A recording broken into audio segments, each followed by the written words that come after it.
balse haatan magaalada Diridhabe oo dad badani ay ku tirinayaan magaalo Soomaaliyeed ayaa sidaasi oo ay tahay aan hoos iman dowlad deegaanka Soomaalida balse iska leh amaba leh maamul gooni ah oo toos u hoostaga ee dowladda federaalka ee Itoobiya. Diridhabe ayaa isniinta waxa ka dhacaysa doorashooyinka baarlamaanka iyo kuwa wakiilada maamulka magaalada halka doorashada dowlad deegaanka Soomaalida dib loo dhigay 3 bilood oo dambe. Haddaba taariikhda magaaladan iyo heerarkii maamul ee ay soo martay ayaanu ka wareysanay Maxamed Xaaji Ingiriis oo wax ka qoray sooyaalka magaaladaasi qadka telefoonka ayuuna iigu waramay. magaalada Diridhabe horta waa magaalo leh taariikh xiiso badan leh laakiin ma aha magaalo taariikh fog leh sida magaalooyinka Muqdisho iyo Harar oo kale. waxay taariikh ahaan isku xilli dhow yihiin magaalada Addis Ababa oo la sameeyay ama la aasaasay 1886 iyo magaalada Djibouti oo la aasaasay 1888 iyo magaalada Nairobi oo la aasaasay 1899 marka aasaaska Diridhabe waxa laga bilaabaa 24 December 1902 oo ku beegan maalintii uu soo gaaray tareenka Faransiisku uu dhisay ee laga soo bilaabay Djibouti. tareenka waxa la doonayay meesha uu ku socdo uu ahaa Addis Ababa in la gaarsiiyo laakiin magaca Diridhabe asal ahaan iyo taariikh ahaan fasirkiisu wuxuu noqonayaa deegaankii Dirta.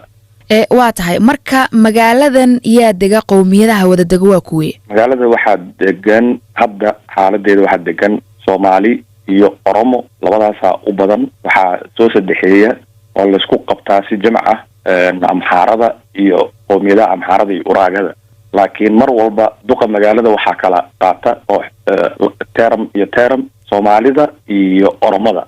maxaa keenay inay ismaamul gaar ah noqoto oo dowlad deegaanka looga gooyay iyadoo magaalo Soomaaliyeed ah? magaaladu waxay soo martay khilaafaad iyo isqabqabsi dhex maray qowmiyadaha Soomaalida iyo Oromada. qaasatan isqabqabsigaas wuxuu yimi wixii ka dambeeyay 1977 dagaalkii weynaa ee labaad ee dhex mara Soomaaliya iyo Itoobiya intii Soomaaliya ay xorta noqotay ayaa dislocation ama kala jab xoog leh Soomaalida gaarsiiyay. dad badan ayaa magaalada ka yaacay oo ka qaxay xukunkii dirgiga Mengistu hogaaminayna wuxuu sameeyay inuu lafaha u sii siibo Soomaalidii. waxaa la boobay kheyraadkoodii iyo dhaqaalihii dukaamankii dhulalkii waxaana dib loogu qaybiyay dad qowmiyadii Amxaarada iyo ummado kale.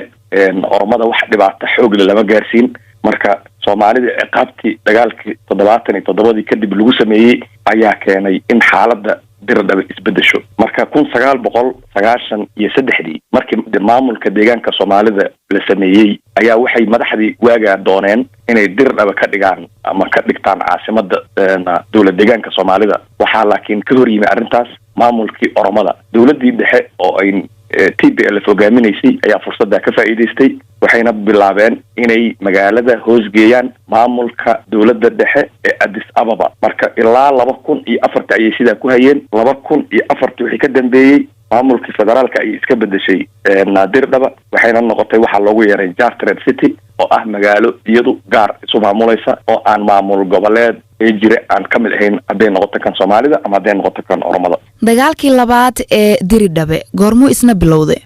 Diridhabe dagaalka labaad wuxuu yimi intaanu Yurub gaarin 5 sano ka hor 1936 ayaa ciidamada Talyaaniga kuwoodii ka yimi Eritrea iyo kuwoodii Asmara ka soo dhaqaaqay iyo kuwii Muqdisho ka dhaqaaqay waxay isugu yimaadeen magaalada Diridhabe halkaas oo isku gacan qaadeen isku salaameen. marka Talyaanigu markuu meesha qabsaday magaalada Diridhabe waxaa ku noolaa bartamaheeda dad European ah oo Faransiis u badnaa Greek ku jiray. marka amar uu dhiibay hogaamiyihii Talyaaniga ee Roma inaan la duqeyn magaalada. kaasi waxa uu ahaa Maxamed Xaaji Ingiriis.